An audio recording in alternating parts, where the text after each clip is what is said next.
ketika kita angkat takbir, bukan ketika pejam mata, bukan ketika letak tangan, bukan ketika rukuk dan bukan ketika sujud. Dan khusyuk itu bermula daripada mana? Sebelum daripada engkau solat lagi. Itu yang pertama. Yang kedua, khusyuk itu bila? Khusyuk itu dengan cara berapa kenal engkau dengan Tuhan yang menjadikan engkau.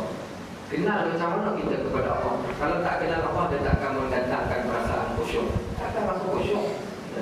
Baik, yang ketiganya pula, kita katakan dalam waktu tersebut ada benda-benda yang perlu kita buat untuk nak mencapai khusyuk. Tapi yang pertama tadi yang saya sebutkan, kita nak solat habis tu nak bermula daripada bila ni?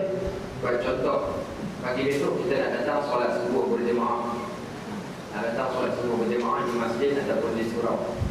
Baik, bila kita nak tidur malam, apa yang kita fikirkan? Ada tak perasaan dalam hati kita, dah ada niat siapkan ni, pagi besok aku nak solat subuh berjemaah di surau ini. Baik, bila kita tidur, kita pun baca Bismillahirrahmanirrahim, baca ayat kursi, baca 30 semua. Kita dah niat dalam hati pagi besok nak pergi solat jemaah. Baik, asal-asal bila kita tidur saja Bismillahirrahmanirrahim, pejam mata, celik-celik mata, benda pertama yang akan terlintas dalam hati kita apa dia? Masjid atau surau ataupun solat. Sebab apa? Waktu nak tidur kita dah letakkan target kita, aku nak bangun besok, bangun awal. Nak buat apa? Sama ada nak qiyamul lail ataupun nak datang solat subuh berjemaah. Katakan nak qiyamul lail. Celik-celik mata, Allahu Akbar, Alhamdulillah, Subhanallah, ataupun kita ucap apa-apa bacaan. Baik, kita pun bangun sekejap, picit kaki, picit itu senama rimau apa lebih kuat. Kami dah sebut Allahu Akbar, Astagfirullahaladzim. Bangun, langkah kaki masuk ke dalam tandas. Kenapa masuk ke dalam tandas? Kita pun teringat, selain daripada nak kencing, aku nak ambil wuduk. Masuk ke dalam tandas, waktu yang ni, ambil buka file Bismillahirrahmanirrahim, ambil wuduk. Selesai daripada ambil wuduk, kita pun ambil doa yang paling ringkas sekali. Kita angkat tangan, kita minta doa kepada Allah. Doa apa kita baca?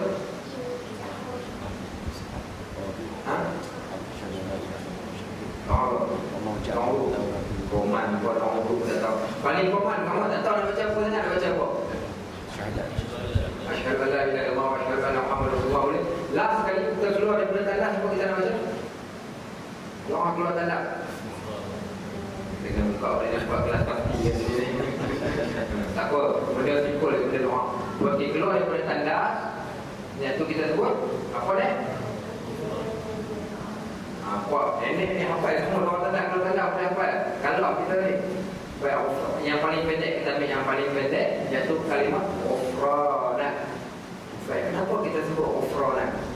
Waktu kita keluar daripada tanda, kenapa kita sebut ufrana?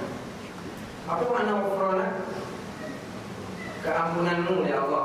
Ufrana ini maknanya keampunanmu ya Allah. Baik, apa kaitan masuk ke tandas, keluar tandas, minta keampunan ni? Apa yang kita buat? Kan ambil wuduk je pun, kencing biar tak ambil wuduk, kemudian kita keluar. Kenapa kita minta keampunan kepada Allah? Baik, kenapa? Bersihkan diri. Okey, baik. Cerita Cik Fi'ah tadi dengan adik dia Hasan tadi. Baca balik. Cik Fi'ah dengan adik dia Hasan pagi-pagi nak pergi sekolah. Mak dia panggil, Fi'ah, main sekejap. Duit sekolah dah ambil belum? Belum. Nah, ambil pergi sekolah. Fi'ah kata terima kasih mak dia. Pun cium tangan mak dia, pergi sekolah. Hasan pula, Hasan dah ambil duit sekolah belum? Belum lagi mak, main sini. Mak dia pun bagi RM2, dia pun cakap, minta maaf banyak-banyak mak, minta ampun, minta maaf banyak-banyak mak. Terima kasih. Baik, pasal-pasal mana anak mak ni paling tersentuh sekali? Anak ucap terima kasih ke anak minta maaf tadi? Hasan tadi yang minta maaf. Kenapa Hasan minta maaf? Kenapa rasa-rasa Hasan tadi minta maaf, dia tak ucap terima kasih? Dia betul kalau dia ucap terima kasih pun lepas dan memadai dan dia ucap. Tapi dia ucap ufrah atas sebab apa? Tak terbalas jasa yang engkau telah berikan kepada aku. Engkau siapkan baju sekolah aku, engkau siapkan kasut sekolah aku, engkau masukkan sarapan untuk aku, kemudian kau bagi lagi duit dekat aku tak buat apa-apa pun kat engkau.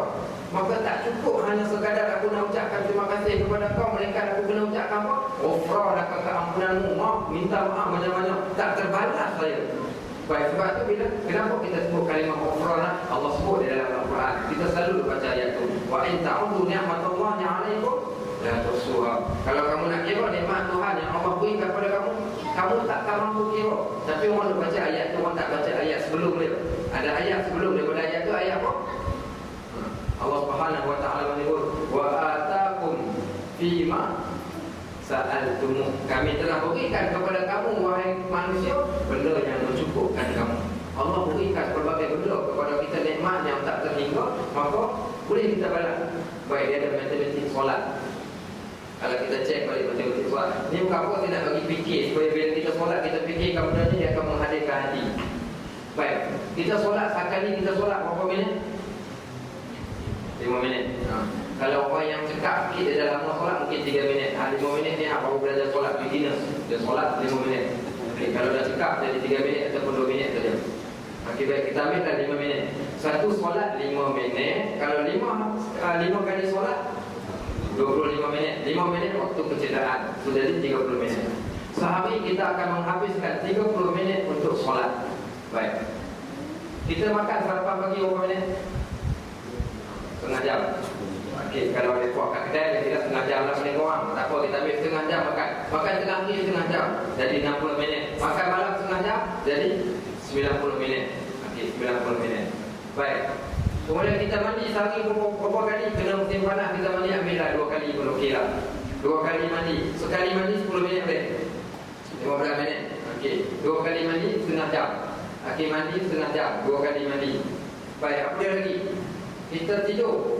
Tidur waktu siang berapa minit? Tidur waktu siang mungkin kita ambil setengah jam. Tidur waktu malam kita ambil 6 jam. Ataupun 6 jam setengah, dah jadi 7 jam. Tidur 7 jam. Makan berapa minit tadi? Makan 90 minit. Okey, kemudiannya pula apa namanya? Apa dia? Mandi orang. Mandi setengah jam. Baik. Solat berapa minit? Setengah jam. 30 minit. Makan berapa minit? 90 setengah. Solat 30 minit saja. Makan lebih daripada solat. Makan 90 minit. Tidur berapa lama? Tidur 7 jam. Orang tanya nak masuk syurga. Nak syurga mana? Syurga Firdaus. Ramai lagi engkau solat 30 minit kau nak pergi duduk syurga Firdaus. Apa yang kau buat? Solat 30 minit. Kau makan berapa lama? Makan 90 minit. Kau tidur berapa lama? Tidur 7 jam. Kalau kita bayangkan tengok 30 minit yang kita solat ni selama umur kita, usia kita 50 tahun.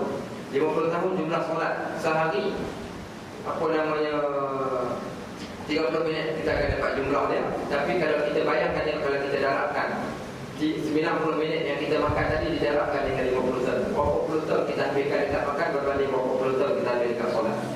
Okay. Belum lagi kita kira yang tidur 7 jam kita tidur sehari. Kalau digandakan dengan 50 tahun umur kita, berapa puluh tahun kita dah habis untuk tidur saja. Bila ditanya nak masuk syurga mana? Masuk syurga Firdaus lah. Ramai lagi nak masuk syurga Firdaus. Baik, layak ke dengan ucapan terima kasih ataupun bye-bye? Okey, ni kami nak, ni kami buat. Tak. Sebab itulah Nabi sebut, aku tak masuk syurga, kamu tak akan masuk syurga dengan amalan kamu. Kalau kita kata tak layak pun nak masuk syurga dengan amalan kita.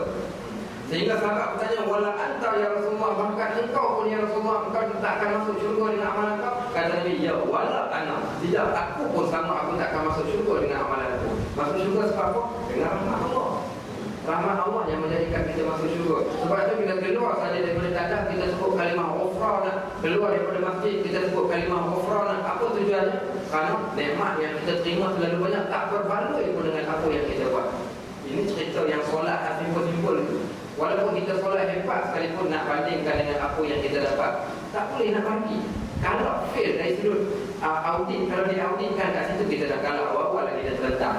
Tak bani kena kata kat tu yang walaupun orang pertikaikan Imam Syafi'i yang bila dia buat syair, bila sulit Firdaus, ya Allah, aku tak layak pun nak masuk ke dalam syurga Firdaus, tapi aku takut tak azab kau. Kenapa dia cakap macam tu? Sebab kalau dihitung kalau Imam Syafi'i pun rasa dia tak layak, ini kan pula kita akan nama PI. Bukan itu lah. Baik lagi tu. Sebab tu nak katakan kat sini, dalam bab ni ada perkataan yang paling terbaik. Maka sedar diri, bila sedar diri dia keluar daripada tandas ghufranak.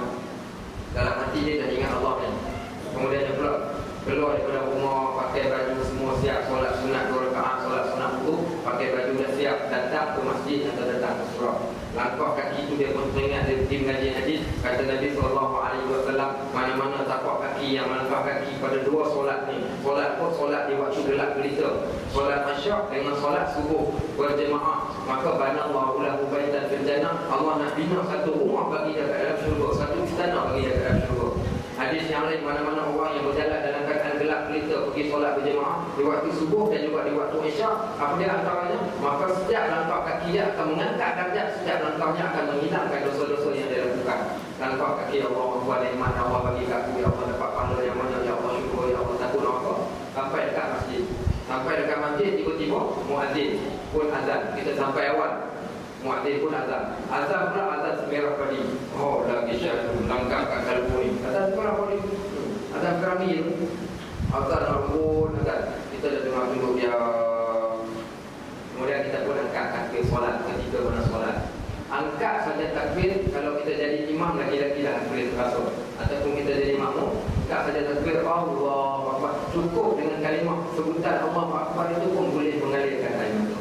Kalau kita tarik berapa dan ambil lajak, tahu ambil lajak, maknanya kita ambil lajak jauh untuk nak menggunakan dia pada waktu solat. Terpaksa gunakan pada tempoh yang masa yang terlalu jauh. Malam ni untuk solat subuh begitu, tak kena belai dan jiwa. Kalau sebab tu dalam maknanya orang yang solat di akhir waktu dia tak akan dapat khusyuk. Tak tahu saya berani berkata 90% orang yang solat di akhir waktu dia tak akan dapat khusyuk. Lebih lagi orang yang solat dalam keadaan tergesa-gesa, 24 dah solat, tak akan dapat khusyuk. Sebab tu yang Nabi perintahkan bila ditanya kepada Nabi SAW, ayu Islam yang khair ya Rasulullah? Apakah Islam yang paling terbaik ya Rasulullah? Apa jawapan Nabi? As-salatu ala waqtiha, solat di awal waktu. Kenapa solat di awal waktu ni jadi solat yang paling terbaik? Karena solat di awal waktu ni kita lapang. Bila lapang dada kita tu akan rasa khusyuk. Tadi itu lebih terasa berbanding dengan waktu-waktu yang lain. Baik, itu antara jawapan yang saya bagi. Saya kata kalau tak khusyuk, walaupun ada orang tambah dalam ini pun disebut. Di antaranya dia kata, okey, yang pertama sekali dalam sampai darjat khusyuk tadi, iaitu dengan cara huzur, hadirkan hati dan kosongkanlah dia kata hati kita daripada perkara-perkara yang melalaikan, yang melaporkan kita. Okey, baik. Kemudian yang kedua at-tafahum lima'nal kalam. Tolong dia kata faham apa yang kau sebutkan. Baik ustaz, kami tak belajar bahasa Arab, kami tak tahu apa yang kami baca. Baik, jangan bukan maksud dia kau kena faham sesuatu Al-Quran. Tidak. Ambil yang penting-penting. Kat mana tempat yang penting? Yang pertama, kalimah apa yang penting sekali dalam solat? Ketika takbiratul ihram, apa dia kalimahnya? Allahu Akbar. Faham maksud Allahu Akbar. Ingat ketika mana kita angkat takbir solat tu, ingat satu ayat Quran maksud dalam Al-Quran. Tadi saya ada orang buat khusus untuk mentawif umrah di Melaka. Jadi saya bagi sampaikan ada orang topik berkaitan Mekah dan Madinah. So saya cerita berkaitan perkataan labbaik Allahumma labbaik. Kenapa waktu kita sebut labbaik Allahumma labbaik boleh mengalir air mata? Kenapa waktu kita duduk kat depan Kaabah boleh menggetarkan jiwa, boleh kita menangis ketika kita menunaikan haji dan umrah ketika kali pertama terutamanya? Antaranya kita mengenangkan ayat Allah sebut dalam Al-Quran, ya ayyuhalladzina amanu istajibu lillahi wa lirrasul idza da'akum lima yuhyikum. Wahai orang yang beriman, jawablah panggilan Allah bila Allah panggil kamu. Jawablah panggilan Allah bila Allah panggil kamu. Dan panggilan itu panggilan yang nak menghidupkan kamu di dunia dan di akhirat, dan panggilan yang nak menghidupkan jiwa-jiwa kamu. Antaranya panggilan untuk solat. Sehingga disebut ketika mana dalam surah Jumaat, idza nadaitum shalah fi yaumil jumu'ati fas'au li dzikrillah, fas'au ila dzikrillah wa dzarul bait. Bila kamu diseru pada hari Jumaat untuk menunaikan solat, bersegeralah kamu untuk mengingati Allah, tinggalkanlah segala dosa. Bersegera. Kita dengar panggil Allah, angkat saja takbir, Allah panggil aku, ya Allah engkau panggil aku, Allah Akbar, engkau lah yang maha besar, engkau yang maha agung, engkau lah Tuhan bagi aku. Maka pada waktu tersebut dia akan menggetarkan jiwa. Lepas tu kena ada ilmu yang sebegini rupa supaya kita faham.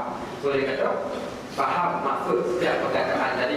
Lah antaranya Allahu Akbar, antaranya perkataan inna salati wa nusuki wa mahyaya wa mamati lillahi rabbil alamin. Faham yang tu. Faham yang tiga manapun bacaan bismillahirrahmanirrahim. Fahami maksud Ar-Rahman, Ar-Rahim Allah. Perkataan Ar-Rahman, Rahman ya Allah, walillahi mi'atu rahmah. Allah ada 100 rahmat. Satu rahmat tadi dicampur 99 dia pegang. Yang satu yang dicampurkan ke dunia ini pun dah tak terhingga kita rasa rahmat Allah Subhanahu wa taala.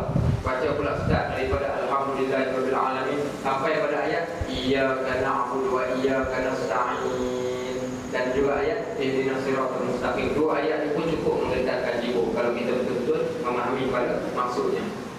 Ada apa bacaan yang lain, bacaan ayat-ayat tadi mungkin kita tak sempat nak belajar, yang tu tak apalah. Tapi waktu rukuk, subhana rabbiyal a'la, itu pun sama juga. Maha suci Engkau yang maha tinggi, maha agung. Waktu sujud pula subhana rabbiyal, waktu rukuk subhana rabbiyal azim, waktu sujud subhana rabbiyal a'la. Sehingga Nabi SAW ketika berusia 60 tahun. Saya tak tahu kita pernah cerita atau belum kat sini. Hadis daripada Ibn Abbas. Orang datang tanya Abdullah Ibn Abbas tentang tafsir Iza ja'a Nasrullahi wal Fath. Kata dia, ayat ini bila turun saja ayat ini, Nabi dah nak meninggalkan kita, Nabi dah dekat nak wafat. Ditanya kepada Aisyah radhiyallahu anha, ketika Nabi SAW berusia 60 tahun sampailah sehingga dia wafat, dia tak pernah tinggalkan ketika rukuk dan sujud satu bacaan dalam solatnya. Kenapa? Dia dah rasa yang aku dah pun berada pada akhirat. Maka pada waktu tersebut dibanyakkan rukuk dan sujud, dan waktu rukuk dan sujud dia bacakan doa apa? Subhanaka Rabbana wa bihamdika Allahumma ighfirli. Subhanaka Rabbana wa bihamdika Allahumma ighfirli. Kat mana? Ketika rukuk dan ketika sujud. Tuan-tuan boleh cek dalam kitab Riyadhus Shalihin. Bab apa yang perlu diamalkan bagi orang yang berada di pengakhir umur dia. Kita akan jumpa dalam kitab Riyadhus Shalihin. Kesemua hadisnya adalah hadis diriwayatkan oleh Imam Bukhari dan Imam Muslim. Hadis yang sahih. Hadis riwayat Aisyah, hadis riwayat Abdullah Ibn Umar, hadis riwayat Abdullah Ibn Abbas. 3 hadis yang ada kat situ. Dikatakan ketika Nabi berusia 60 tahun sampai kepada wafat, Nabi tak pernah tinggalkan doa Subhanaka Rabbana wa bihamdika Allahumma ighfirli. Sebab apa? Bila ditanya oleh Aisyah, jawab dia, seseorang yang telah mendapati nikmat yang penuh ke atas diri dia, tak ada perkataan yang paling terbaik untuk dia ucapkan melainkan Subhanaka Rabbana wa bihamdika Allahumma ighfirli. Antaranya memadai dengan apa yang kita sebut dalam rukuk dan sujud, Subhana rabbiyal azim dan Subhana rabbiyal a'la. Itu pun dah menunjukkan kita telah membesarkan Allah Subhanahu wa ta'ala. Itu antaranya memahami ketika mana kita baca. Baik, antaranya juga dia kata salah satunya juga daripada apa yang disebutkan di selain daripada maksud memahamkan maksud, juga disebutkan di sini at-ta'zim lillah wal haibah, membesarkan Allah, rasakan Allah Subhanahu wa ta'ala besar. Maka dia kata di sana akan menghasilkan 2 benda. Bila kita membesarkan Allah, dia akan membesarkan 2 benda. Maksudnya membesarkan Allah waktu mengangkat takbir waktu solat. Apa dia 2 benda tu? Yang pertama, kita mengenali ma'rifatu jalalullah ta'ala wa 'azamatihi. Kita mengetahui kebesaran keagungan Allah Subhanahu wa ta'ala. Pada waktu itu bila kita membesarkan Allah. Yang kedua, wa ma'rifatu haqaratun nafsi, iaitu mengetahui tentang kehinaan diri kita. Ya Allah, aku datang daripada air yang hina, terpancung keluar daripada tempat keluarnya air suci. Aku makhluk yang fakir, yang memerlukan kepada Tuhan. Rasa diri kita hina pada waktu tersebut, dan rasa Allah itu yang terlalu mulia dan terlalu agung. Maka dia akan mendatangkan rasa perasaan khusyuk. Dan ditambah lagi pada ayat-ayat yang lain. Contoh pada poin-poin yang lain di antaranya, mereka menambah, para ulama menambahkan lagi apa dia selain daripada itu, iaitu dalam bab anggap solat yang kita solat itu mungkin solat yang berakhir. Mungkin lepas ni kita tak boleh nak solat lagi. Berapa ramai orang yang meninggal dalam solat. Dan saya kadang-kadang saya niat apa, ya Allah, kalau kau nak ambil nyawa aku, kau ambil kat kita mana tu solat. Sebab kita nak berada pada husnul khatimah. Tu anggap, ya Allah, mungkinlah solat ni solat yang terakhir, maka kau jadikanlah khatimah kalau solat kau ni angkat takbir Allah Akbar. Waktu itu kita akan menghasilkan rasa letak khusyuk hati kita pada waktu tersebut. Dan yang terakhir, banyak lagi. Ini masing-masing mungkin dari sudut teknikalnya masing-masing dia boleh cari. Tapi ni atau yang benda yang saya sebutkan, yang terakhir lah sekali, jangan lupa minta ke Allah. Kena minta benda yang sukar. Kita tak mampu, apa nampak kita tak bawah lah. Kita terhad, kemampuan manusia terhad. Dah cukup dah ustaz khusyuk macam-macam cara ustaz. Bahkan Nabi SAW pernah menukarkan pakaiannya. Bila ditanya kenapa pakaian itu dia tak pakai, dia kata bila aku pakai pakaian itu waktu aku solat, dia mengganggu solat itu. Setiap benda yang mengganggu diri Nabi, maka Nabi akan hindarkan diri daripada benda tersebut. Antaranya bila kita rasa kita tak berkemampuan, terhad kemampuan kita, pada waktu tersebut minta doa sebagaimana yang Nabi turunkan kepada kita. Doa apa? Allahumma a'inni ala zikrika wa syukrika wa husnu ibadatik. Ya Allah, bantulah kami. a'inni ala dzikrika, untuk ingat kepada Engkau, wa syukrika, untuk bersyukur kepada Engkau, wa husnu, dan melakukan ibadah, wa husnu ibadah, melakukan ibadah dalam keadaan yang baik. Banyak-banyak kita doa kepada Allah, mudah-mudahan kita akan dapat meraih kekhusyukan solat ketika mana kita sedang bersolat. Wallahu ta'ala a'lam bishawab. Insyaallah mudah-mudahan mendatangkan manfaat. Ada solat.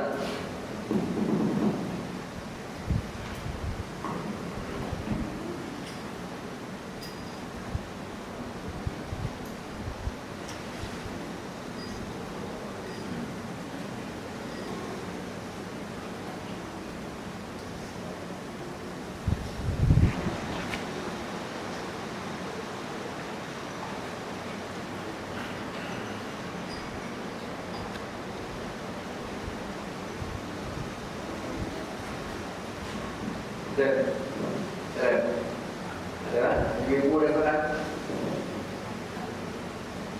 Ni kita nak tanya apa? Doa yang mana? Oh, Allahumma a'inni. Ambil whiteboard saya tuliskan. Whiteboard belakang.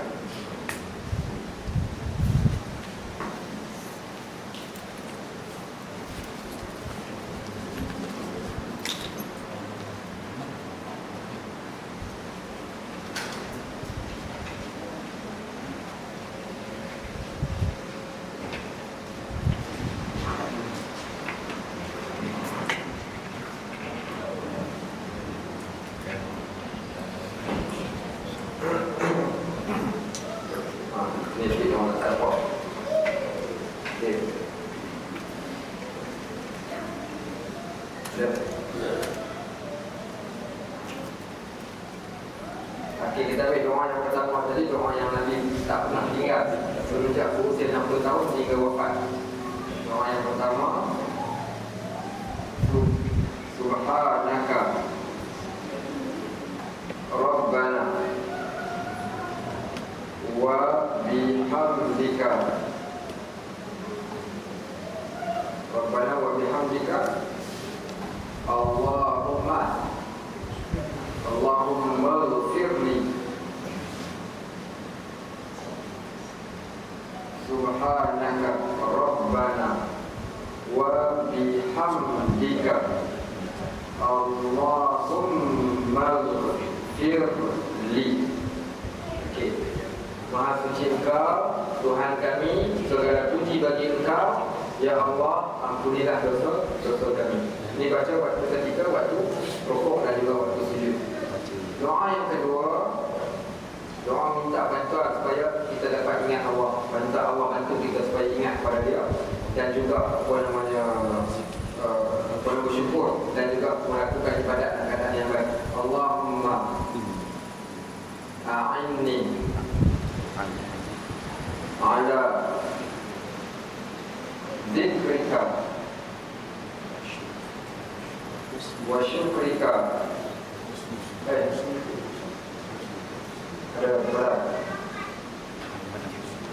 Awal ada pemikiran. Wa syukrika wa husnu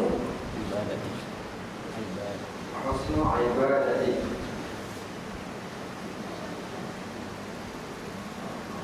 Sama aku tak cuma